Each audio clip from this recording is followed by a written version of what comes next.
Salam sejahtera.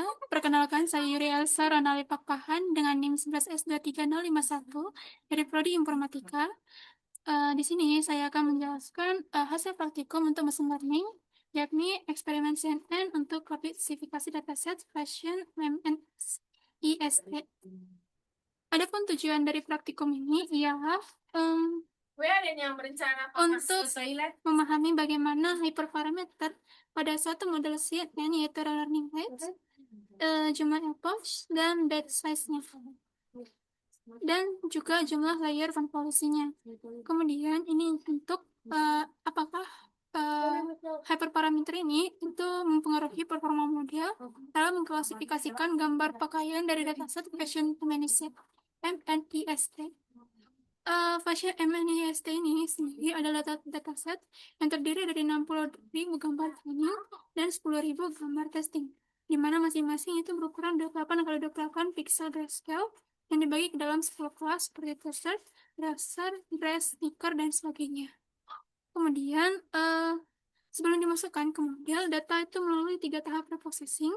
Yang pertama normalisasi, di mana nilai pixel dibagi 255, sehingga nilainya itu masuk ke rentang 0 sampai 1. Kemudian menggunakan reshape, di mana datanya itu diubah menjadi 28 kali 28. Dari bentuk 28 kali 28 menjadi 28 kali 28 kali 1, karena CNN butuh dimensi kanal. Yang ketiga itu one hot line coding pada label, sehingga label kelas berubah menjadi vektor 2 dimensi. Kemudian ada bagian arsitektur modulnya, di mana model yang saya gunakan adalah CNN sequential yang saya bangun menggunakan TensorFlow dan Keras versi 2.19. Strukturnya terdiri dari 2 atau 3 blok konvolusi yang tergantung pada eksperimen. Setiap blok berisi 2 layer 2D dengan ReLU yang diikuti oleh batch normalization max pooling 2x2 dan dropout 0,25 untuk mencegah overfitting.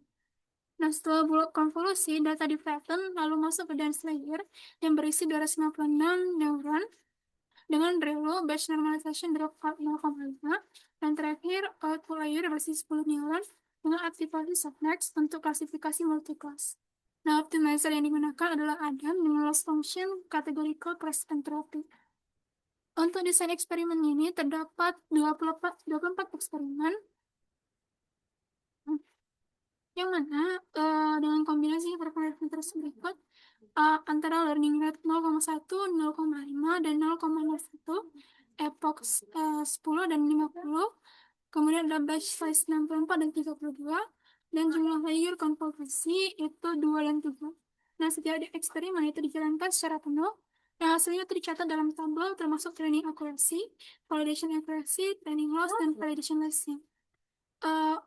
Jadi, pertama-tama mari kita lihat dulu temuan utama dari hasil eksperimennya. Untuk setiap learning rate-nya itu, learning rate dari 0,1 dan 0,5 itu menunjukkan ketidakstabilan yang cukup serius. Loss-nya itu melonjak sangat tinggi di beberapa epochs, bahkan ada yang mencapai ratusan ribu hingga jutaan. Ini menandakan bahwa learning rate tersebut terlalu besar untuk model ini, sehingga update tersebut jadi tidak terkontrol, hal yang kita sebut dengan exploding gradient. Sebaliknya, untuk learning rate 0,01, itu dia jauh lebih stabil, di mana akurasi trainingnya naik secara konsisten dari epoch ke epoch, dan nilai loss tetap terjaga di kisaran yang wajar. Kemudian untuk bagian epochnya, epoch 50 secara umum menghasilkan akurasi yang lebih tinggi dibandingkan epoch 10, karena modelnya punya lebih banyak kesempatan untuk belajar. Contohnya di eksperimen nomor 2,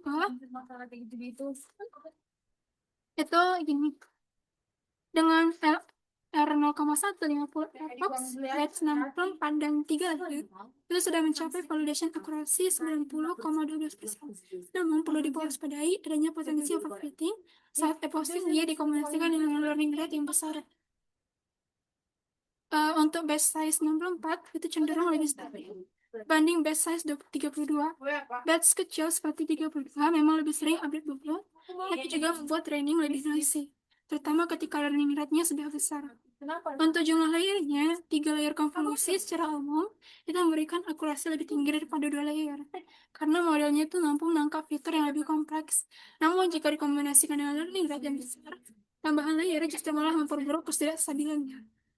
Nah, untuk eksperimen yang terbaik itu yang saya dapat, paling stabil adalah eksperimen dengan learning rate 0,01, terutama dengan konfigurasi 50 epoch dan 3 layer konvolusi. Kombinasi ini itu menghasilkan akurasi validasi tertinggi dengan loss coefficient turun, bukan naik turun yang tidak menentu.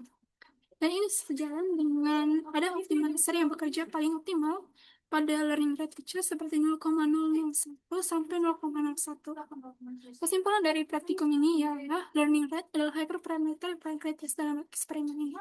Learning rate yang terlalu besar meskipun epochnya banyak dan modelnya dalam tidak akan menghasilkan model yang baik. Sebaliknya, learning rate yang kecil dengan epoch yang cukup dan arsitektur yang tepat tidak akan menghasilkan model yang stabil dan akurat. Kedepannya, eksperimen bisa dikembangkan dengan menambahkan early stopping, learning rate scheduler, atau data augmentation untuk menambahkan performa yang lebih optimal. Ini adalah presentasi dari saya. Terima kasih atas perhatiannya. Mohon maaf jika terdapat kesalahan kata atau sekian dan terima kasih.